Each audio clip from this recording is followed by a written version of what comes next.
Hi! Hello! అందరికీ నమస్తే. ఇప్పుడు మనం 'ఆది' నటించిన 'శంబాల' అనే మూవీ గురించి మాట్లాడుకుందాం. ముందుగా కథ విషయానికొస్తే 1980లో శంబాల అనే చిన్న ఊరిలో ఆకస్మికంగా ఒక భారీ ఉల్క పడుతుంది. సరిగ్గా అది పడిన తర్వాత నుండి ఆ ఊరిలో కొన్ని ఊహించని ఘటనలు జరుగుతాయి. ఆ ఉల్క పడిన రోజు ఆ ఊరికి చెందిన రైతు రాములు ఆవు నుంచి పాలకు బదులు రక్తం వస్తుంది. ఆ ఆవుని సజీవ సమాధి చేస్తే తప్ప ఫలితం రాదని ఆ ఊరి స్వామీజీ చెప్తాడు. ఒకరి తర్వాత ఒకరు తమ మెడ వెనక ఒక బొడిపెల వచ్చి తర్వాత అది విచ్ఛిన్నమై చనిపోతూ ఉంటారు. దీంతో ఆ ఉల్కని ఆ ఊరి ప్రజలంతా బండభూతమని భయపడుతూ ఉంటారు. అయితే ఆ ఉల్క ఏమిటి అని పరిశోధించడానికి ప్రభుత్వం ఆది సాయికుమార్ అనే ఖగోళ శాస్త్రవేత్తను ఢిల్లీ నుంచి పంపిస్తుంది. చావులోనూ సైన్స్ ఉందని నమ్మే వ్యక్తి ఆది. ఆది వచ్చాక వరుస హత్యలు జరుగుతూ ఉంటాయి. రాములుతో సహా పలువురు గ్రామస్తులు వింతగా ప్రవర్తిస్తూ కొంతమందిని చంపి వాళ్ళు కూడా చనిపోతూ ఉంటారు. ఇదంతా ఆ బండభూతం వల్లే జరుగుతుందని సర్పంచ్తో సహా ఆ ఊరంతా నమ్ముతుంది. ఆది మాత్రం ఆ చావులకు ఉల్కలకు సంబంధం లేదు అంటాడు. ఆ రాయిని పరీక్షించే క్రమంలో ఒక రహస్యం తెలుస్తుంది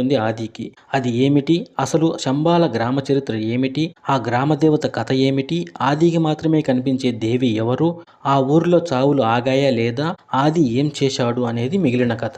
ఊరు, దాని వెనక చరిత్ర, మూఢనమ్మకాలు, హీరో ఎంట్రీ అన్నీ ఇంట్రెస్టింగ్గా ఉంటాయి. ఊరి జనాల్లోకి బండభూతం ఆవహించిన తర్వాత స్టోరీలో హారర్ అనే కోణం మొదలవుతుంది.